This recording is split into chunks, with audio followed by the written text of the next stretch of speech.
Okay, welcome to a new episode of Nate's MMA Corner. If you watch my show, you're in my corner. So today's episode is a post-fight show for UFC Fight Night, Souza versus Mousasi. And wow, this main card, this is a post-fight show for the main card. I'm speechless after this. The fights weren't bad, but just all my guys lost. Except for maybe a couple matches on the prelims. Yeah, there were some matches where I liked them both, but I preferred this guy over that guy and whatnot. But yeah, so let's get started with the main event. Jacare Souza versus Gegard Mousasi. Middleweight bout, main event. Yeah, this was a 5-rounder, but it didn't need 5 rounds. It was knee-deep into round 3 that Gegard Mousasi gets a guillotine choke. And the whole entire time, throughout the previous rounds,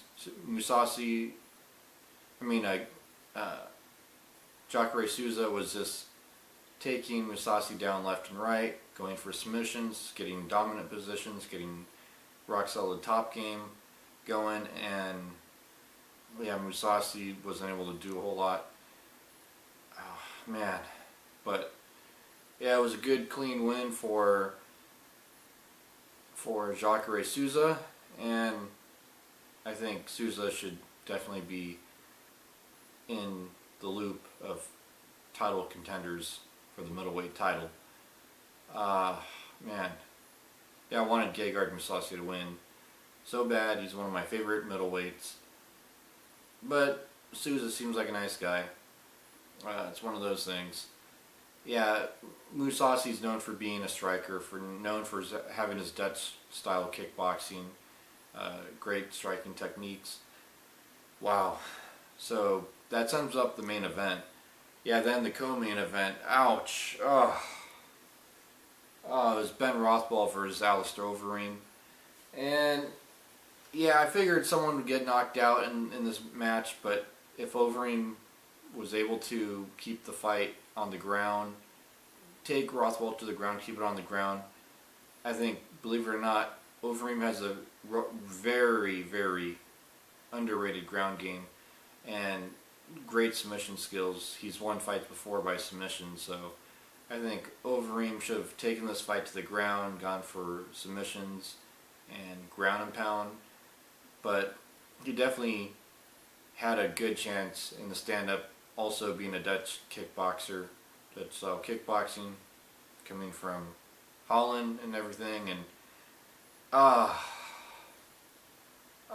man, yeah, I mean, but the thing is, I like Ben Rothwell, but he's already lost to Cain Velasquez. Alistair Overeem has yet to fight Cain Velasquez, so assuming we're going to talk about one of these guys potentially fighting for the belt at some point. I mean, this wasn't a #1 contenders match, let's be honest with ourselves, but the guy moves closer to a title shot for sure. And yeah, Ben Rothwell has lost to Cain in lopsided fashion.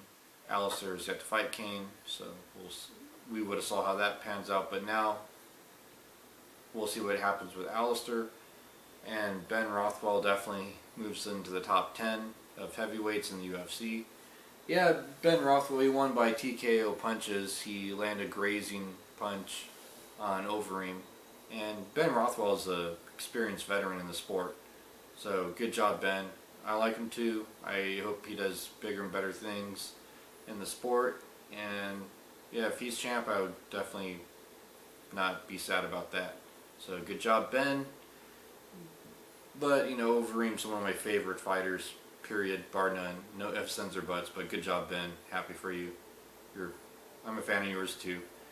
Yeah, then also in the heavyweight division, on the main card, we had Matt Mitrione versus Derek Lewis. This was a 1-rounder. It was 41 seconds. There's not a whole lot to say about this fight. Yeah, it was KO punches for Matt Mitrione for him winning this fight. And yeah, Matt Mitrione just... Man, he just rocked him and then was able to capitalize. He won by KO punches. So yeah, Matt Mitrione, he's definitely moving up the ladder. A lot of people think he should fight Stefan Struve because he was supposed to fight him. I think that would be a good matchup. Fair enough. Yeah, Matt's definitely in that top upper echelon of the heavyweights. I would say in the top 15 or so. Yeah, so good job, Matt. But being a proud Texan, I was rooting for Derek Lewis, but I like Matt Mitrione too. Always been a big fan of him.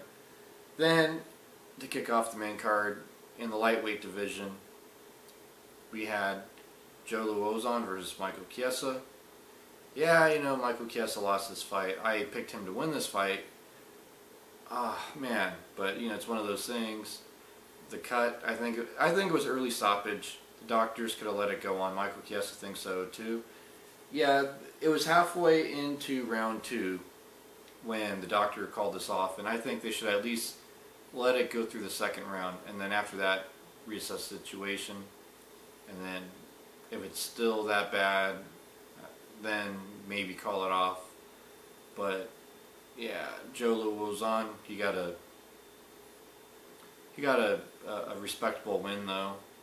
It's not like he's a doctor. It's not like he called it, but yeah, it was TKO doctor stoppage officially, and yeah, Joe Luozon and Michael Chiesa, they got a fight of the night, and Joe Luozon really has set a UFC record with those post-fight bonuses. So good job, Joe Luozon. I have nothing against him. I'm just a big Michael Chiesa fan, but hey, Joe's cool too. Yeah. Oh man. Oh yeah. This is one of those cards where, and then on the prelims you got, Justin Scoggins losing to John Moraga, and yeah, just like the fights. All these fights weren't bad fights, but just the guys I wanted to win, or preferred to win, didn't win for the most part. But otherwise, good fights. Yeah. So that wraps up the post-fight show for Souza vs. Mousasi, UFC Fight Night. Stay tuned for my next episode, which will be about Arlovski versus Silva, UFC Fight Night, another one in Brazil we're having. Yeah, this one was in Connecticut, I believe. Yeah, it was in Connecticut, so yeah, we're going from Connecticut to Brazil. So yeah, stay tuned, and go Arlovski. We'll see who wins though. Ooh, it's going to be a tough one. But good heavyweight main event bout. So until then, see ya.